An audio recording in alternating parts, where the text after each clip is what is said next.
नमस्कार, स्वागत है आप सभी का शिक्षा सिटी के यूट्यूब चैनल में।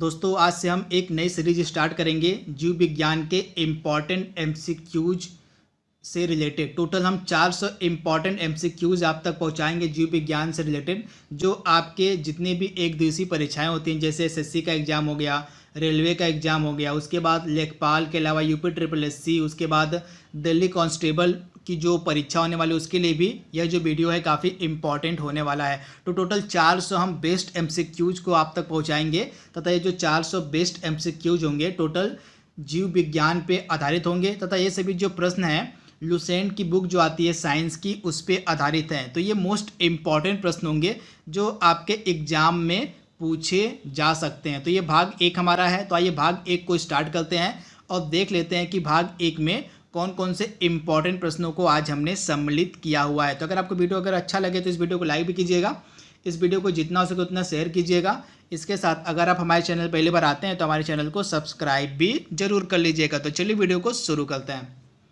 पहला प्रश्न हमारा है, पौधे जो नमक युक्त मिट्टी में उगते हैं उन पौधों को क्या कहा जाता है। सुपर इंपॉर्टेंट प्रश्न। तो पौधे जो नमक युक्त मिट्टी में उगते हैं उन पौधों को हम क्या कहते हैं। तो इन पौधों को कहा जाता है हेलोफाइट, यानी ऑप्शन सी इसका बिल्कुल सही है। हेलोफाइट कहा जाता है उन पौधों को जो नमक युक्त मिट्टी में उगते हैं। तो ऑप्शन सी इसका बिल्कुल सही है।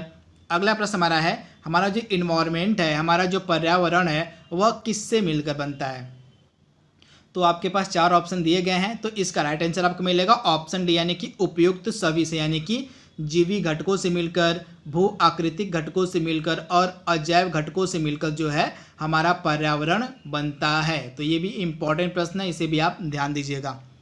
अगला प्रश्न हमारा है, संवहनी पौधों में पानी ऊपर कैसे जाता है। सुपर इंपॉर्टेंट प्रश्न, लगातार एग्जाम में यह प्रश्न पूछा जाता है। तो संवहनी पौधों में जो पानी है वो किस प्रकार ऊपर जाता है। तो जाइलम टिश्यू की मदद से, यानी ऑप्शन जो इसका डी है बिल्कुल सही है। जाइलम टिश्यू की मदद से जो है संवहनी पौधों में पानी जो है ऊपर की तरफ जाता है। तो इसका राइट आंसर आपको मिलेगा ऑप्शन डी, यानी कि जाइलम टिश्यू। अगला प्रश्न हमारा है, पौधे का कौन सा भाग फूल बनाने का उद्दीपन ग्रहण करता है। बनने का उद्दीपन ग्रहण करता है। तो पौधे का कौन सा भाग है जो फूल बनने का उद्दीपन ग्रहण करता है। तो जड़, यानी कि रूट जो होता है पौधे का, यह रूट जो होता है पौधे का भाग, यह फूल बनने का उद्दीपन ग्रहण करता है। तो ऑप्शन डी इसका बिल्कुल सही है, जड़। अगला प्रश्न हमारा है, जीनेटिक्स निम्नलिखित में से किसका अध्ययन, मतलब जीनेटिक्स के अंतर्गत किसका अध्ययन किया जाता है। सुपर इंपॉर्टेंट प्रश्न है। तो अनुवांशिकता और विचरण का अध्ययन किया जाता है जीनेटिक्स के अंतर्गत, यानी ऑप्शन डी इसका बिल्कुल सही है। अनुवांशिकता और विचरण का जो अध्ययन है यह जीनेटिक्स के अंतर्गत किया जाता है। दोस्तों, ये सभी जो प्रश्न मैं आप तक पहुंचा रहा हूँ ये सभी प्रश्न लुसेंट साइंस की जो बुक आती है उस पर आधारित हैं। तो इस प्रश्नों को आप बिल्कुल ध्यान से देखिएगा, ये सभी प्रश्न आपके आने वाले एग्जाम के लिए महत्वपूर्ण हो सकते हैं। अगला प्रश्न हमारा है, मेंडल के अनुवांशिकता का सिद्धांत किस पर आधारित है। तो मेंडल के द्वारा जो अनुवांशिकता का सिद्धांत दिया गया था वह किस पर आधारित है। तो लैंगिक जनन पे आधारित है। इसका राइट आंसर सी हो जाएगा, लैंगिक जनन पर आधारित है मेंडल के अनुवांशिकता का सिद्धांत। तो ऑप्शन सी इसका बिल्कुल सही है, लैंगिक जनन। अगला प्रश्न हमारा है, भ्रूण किस में मिलता है। सुपर इंपॉर्टेंट प्रश्न। तो एम्ब्रायो जो होता है, जो भ्रूण होता है, यह किस में मिलता है। तो इसका राइट आंसर आपको मिलेगा बीज, यानी कि सीड्स में जो है आपको भ्रूण मिलता है, यानी कि एम्ब्रायो मिलता है। ये प्रश्न लगातार बार बार एग्जाम में पूछा जाता है। अगला प्रश्न हमारा है, फोटोसिंथेसिस यानी कि प्रकाश संश्लेषण जो होता है वह किस में होता है। तो प्रकाश संश्लेषण होता है किस में। तो क्लोरोप्लास्ट में, यानी ऑप्शन सी इसका बिल्कुल सही है, क्लोरोप्लास्ट। अगला प्रश्न हमारा कह रहा है, लैंगिक जनन से अनुवांशिक विचरण कैसे होता है। सुपर इंपॉर्टेंट प्रश्न। तो लैंगिक जनन से जो है अनुवांशिक विचरण कैसे होता है।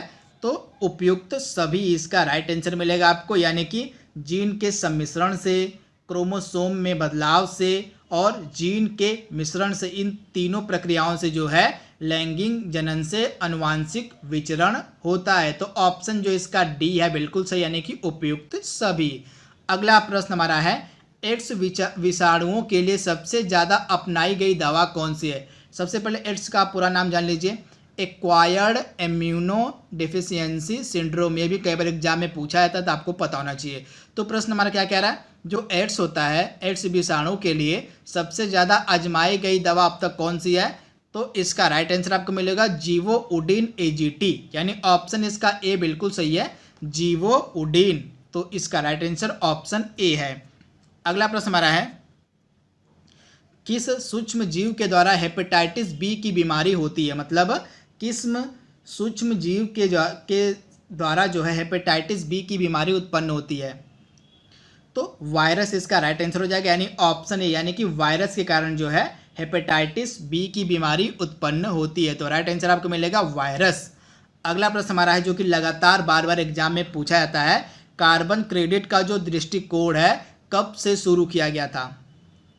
तो आपको पता होगा 1997 ईस्वी में जापान के क्योटो शहर में एक सम्मेलन किया गया था, एक प्रोटोकॉल आयोजित किया गया था, क्योटो प्रोटोकॉल।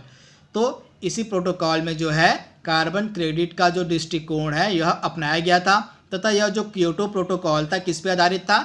तो यह जो क्योटो प्रोटोकॉल था यह आधारित था ग्लोबल वार्मिंग पे। तो इसे भी आप याद रखिएगा, ये भी एग्जाम में पूछा जाता है। तो जो क्योटो प्रोटोकॉल था ये किस पे आधारित था? तो ग्लोबल वार्मिंग पे आधारित था क्योटो प्रोटोकॉल। 1997 में यह आयोजित किया गया था।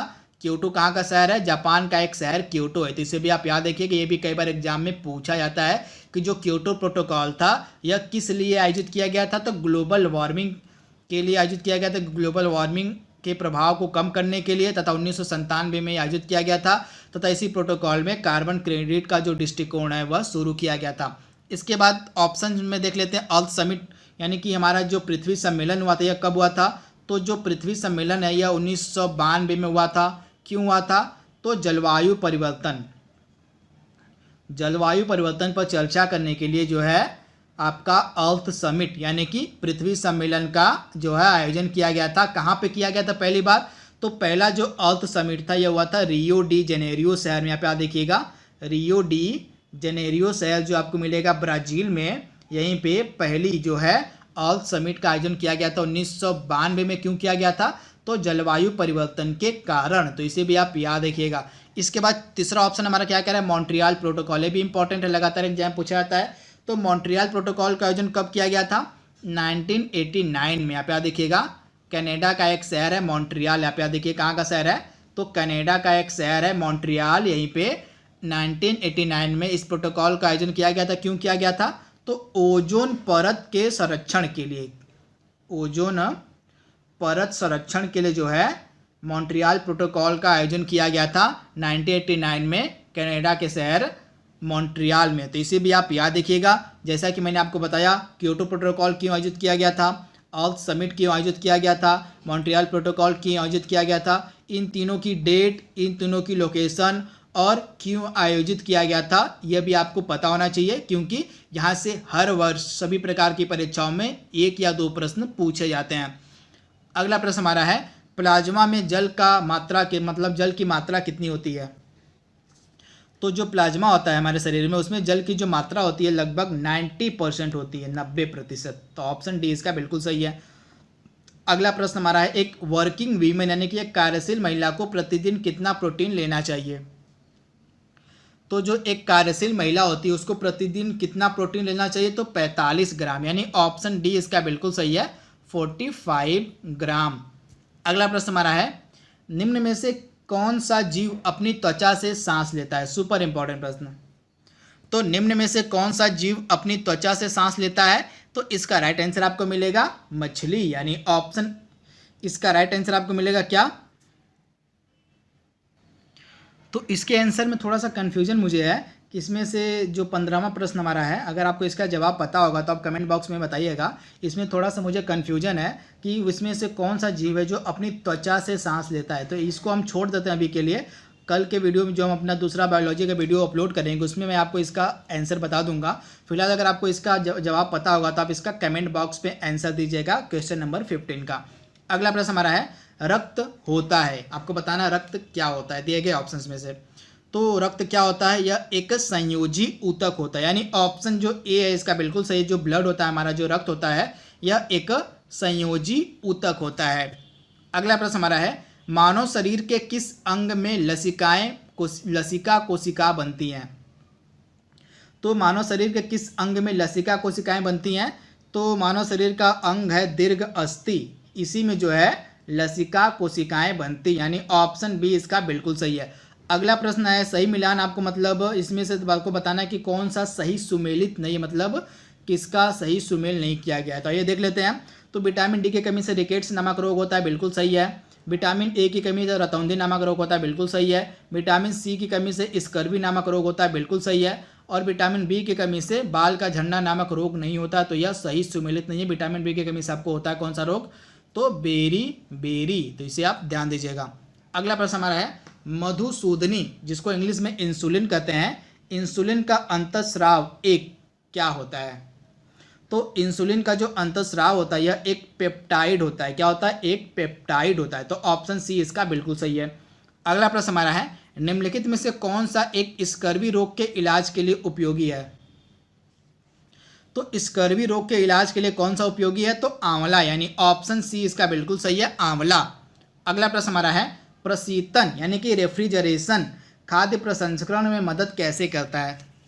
यानी कि जो प्रशीतन होता है, जो रेफ्रिजरेशन होता है, यह फूड सेफ्टी में किस प्रकार मदद करता है? तो प्रशीतन जो होता है यह जैव रासायनिक अभिक्रियाओं की दर को कम करके जो है खाद्य प्रसंस्करण में मदद करता है, यानी ऑप्शन बी इसका बिल्कुल सही है। जो प्रशीतन होता है यह जैव रासायनिक अभिक्रियाओं की दर को कम करके जो है खाद्य प्रसंस्करण में मदद करता है। अगला प्रश्न हमारा है, निम्नलिखित में से किसका निर्माण हमारे शरीर में नहीं होता है? सुपर इंपॉर्टेंट प्रश्न। तो ऑप्शन ए यानी कि विटामिन ए का जो निर्माण होता है हमारे शरीर में नहीं होता है। अगला प्रश्न हमारा है, मनुष्य के आँख में कौन सा एक हानिकारक विकिरणों से सर्वाधिक सुप्रभाव है? मतलब मनुष्य का निम्नलिखित में से कौन सा अंग दिएगा ऑप्शन में से जो हानिकारक विकिरणों से सबसे ज़्यादा प्रभावित होता है? तो मनुष्य की आँख, यानी कि ऑप्शन ए इसका बिल्कुल सही है। अगला प्रश्न हमारा है, एड्स किसके कारण होता है? तो जो एड्स होता है यह किसके कारण होता है? तो एड्स होता है विषाणु यानी कि वायरस के कारण। जैसे आप याद देखिएगा, वायरस के कारण जो होता है एड्स नामक बीमारी होती है। अगला प्रश्न हमारा है, एनोस्मिया किसे कहते हैं? सुपर इंपॉर्टेंट प्रश्न। तो एनोस्मिया किसे कहते हैं? ऐसे लिखा है था इंग्लिश में एनोस्मिया। तो सूंघ न पाना, मतलब सूंघने की जो संवेदना है अगर किसी व्यक्ति की कम हो जाती है तो उसको कहा जाता है एनोस्मिया। तो इसे भी आप याद देखिएगा, एनोस्मिया, यानी ऑप्शन बी इसका बिल्कुल सही है। सूंघने की जो संवेदना है जब कम हो जाती है तो उस बीमारी को एनोस्मिया कहा जाता है। और एक और बीमारी होती है एगेसिया, एगेसिया। तो इससे क्या होता है? तो जब किसी व्यक्ति के अंदर जो है स्वाद, किसी चीज़ का स्वाद टेस्ट नहीं आ पाता है, जब किसी व्यक्ति को किसी चीज़ का टेस्ट अनुभव नहीं होता है तो उस बीमारी को कहता है एगेसिया। तो ये दोनों बीमारी इस समय काफ़ी न्यूज़ में चली आ रही थी, एनोस्मिया और एगेसिया। क्योंकि कोविड-19 के 2 लक्षण बताए गए थे नए। तो इसे भी आप ध्यान दीजिएगा। एनोस्मिया में क्या होता है? सूंघने की जो क्षमता होती है वह कम हो जाती है। और एगेसिया में क्या होता है? जो टेस्ट लेने, किसी चीज़ की टेस्ट लेने की जो क्षमता होती है वह कम हो जाती है। तो दोनों आपको याद रखना है। अगला प्रश्न है, आँख के रेटिना की परंपरागत कैमरा के निम्नलिखित में से किस भाग से तुलना की जा सकती है? तो हमारे जो आँख को रेटिना होती है उसकी किस कैमरा के किस भाग से तुलना की जा सकती है? तो आँख के रेटिना की जो तुलना है यह कैमरा के फिल्म वाले हिस्से से की जा सकती है। तो ऑप्शन ए इसका बिल्कुल सही है, फिल्म। तथा हमारा जो रेटिना होता है इसमें प्रतिबिंब कैसा बनता है? तो रेटिना पर जो प्रतिबिंब है वह वास्तविक और उल्टा बनता है। इसे आप याद रखिएगा, वास्तविक और उल्टा प्रतिबिंब बनता है रेटिना पे। तो इसे आप ध्यान दीजिएगा। अगला प्रश्न हमारा है, मच्छरों के नियंत्रण के लिए प्रयोग की जाने वाली कीट भक्षी मछली कौन सी है? तो गैम्बूसिया इसका राइट आंसर हो जाएगा, गैम्बूसिया, यानी ऑप्शन सी इसका बिल्कुल सही है, गैम्बूसिया। अगला प्रश्न हमारा है, किस शारीरिक प्रक्रम में प्रोथाम्बिन का संबंध है? सुपर इंपॉर्टेंट प्रश्न है। तो रक्त जमाव की जो प्रक्रिया होती है उसी से संबंधित होता है एक रक्त जमाव की प्रक्रिया में एक प्रक्रिया होती है प्रोथाम्बिन की भी, तो प्रोथाम्बिन का जो संबंध होता है यह रक्त जमाव से होता है, तो इसे भी आप ध्यान दीजिएगा। तथा किस प्रोटीन की कमी से जो रक्त का थक्का है नहीं जमता है, तो रक्त का जो थक्का है किस विटामिन के की कमी से नहीं जमता है, तो इसे आप याद रखिए कि विटामिन के की कमी से जो है रक्त का थक्का नहीं जम पाता है। अगला प्रश्न हमारा है एमनियोसेनेटोसिस। एमनियोसेनोटोसिस एक तरीका है जो बताता है, इसका पूरा नाम है एमनियोसेंटोसिस। क्या हो जाएगा? एमनियोसेंटोटिस। यह एक तरीका है जो बताता है, क्या बताता है? तो भ्रूण के लिंग को, तो इसे भी आप ध्यान दीजिएगा। भ्रूण के लिंग का पता लगाने के लिए जो है एमनियोसेंटोसिस नामक एक तरीका अपनाया जाता है, तो ऑप्शन ए इसका बिल्कुल सही है। अगला प्रश्न हमारा है बीएमडी परीक्षण किया जाता है किसकी पहचान के लिए? तो बीएमडी का सबसे पहले आप नाम याद रखिए, बोन मिनरल डेंसिटी। क्या हो जाएगा? बीएमडी मतलब बोन मिनरल डेंसिटी। अब आसानी से आप बता सकते हैं, मतलब हमारे अस्थि घनत्व का पता लगाने के लिए जो है इस प्रक्रिया को अपनाया जाता है बीएमडी। इसका वैज्ञानिक नाम हो जाएगा आपका ऑस्टियोपोरोसिस, तो इसे भी आप याद रखिएगा। ऑस्टियोपोरोसिस की पहचान के लिए जो है बीएमडी परीक्षण किया जाता है, तो इसे आप याद रखिएगा। बीएमडी का पूरा नाम होता है बोन मिनरल डेंसिटी, तो इसे भी आप ध्यान दीजिएगा। तो भाग 1 जो हमारा था जीव विज्ञान के प्रश्नों पर आधारित, हमने उसको कवर कर लिया है। आई होप आपको वीडियो पसंद आएगा। तो आज के लिए बस इतना ही। Thank you, thanks for watching, thank you. Hello friends, मेरा नाम गमरीश यादव और मैं आपसे ये कहना चाहूँगा कि अगर अभी तक आप लोगों ने अभी अनअकैडमी एप्लीकेशन इंस्टॉल नहीं किया है तो इंस्टॉल कर लीजिए, जहाँ पे मेरी फ्री क्लासेस भी चलती हैं, जहाँ पे मेरी पेड क्लासेस भी चलती है। तो फ्री क्लासेस भी आप रेगुलर देख सकते हैं एवरीडे। एसएससी में, रेलवे में, जितने भी आपके अपकमिंग एग्जामिनेशन आ रहे हैं, सारे सेक्शंस के लिए मैं आपको फ्री क्लासेस वहाँ पे प्रोवाइड करा रहा हूँ। करना सिर्फ इतना है आपको कि अनअकैडमी का एप्लीकेशन इंस्टॉल करना है और वहाँ पे आपको कोड टाइप करना है विमरीस @14। विमरीस मेरा नाम है, @ जो है स्पेशल कैरेक्टर हो जाएगा और 14 डिजिट हो जाएगा, जिससे आप फ्री क्लास है जो बिल्कुल फ्री है, बिना किसी पैसे लगाए जो वीडियोस में देंगे वो आप जा करके वहाँ पे देख सकते हैं बिल्कुल फ्री अनअकैडमी के एप्लीकेशन पे। उसके बाद दोस्तों, अगर ये वीडियो आपको अच्छी लग रही है, जो वीडियो प्रेजेंट करी जा रही है आपको शिक्षा सिटी पे, तो वीडियोस को लाइक करिए, चैनल को ज़्यादा से ज़्यादा शेयर करिए, चैनल को ज़्यादा से ज़्यादा सब्सक्राइब करिए। चलिए वीडियो देखते हैं।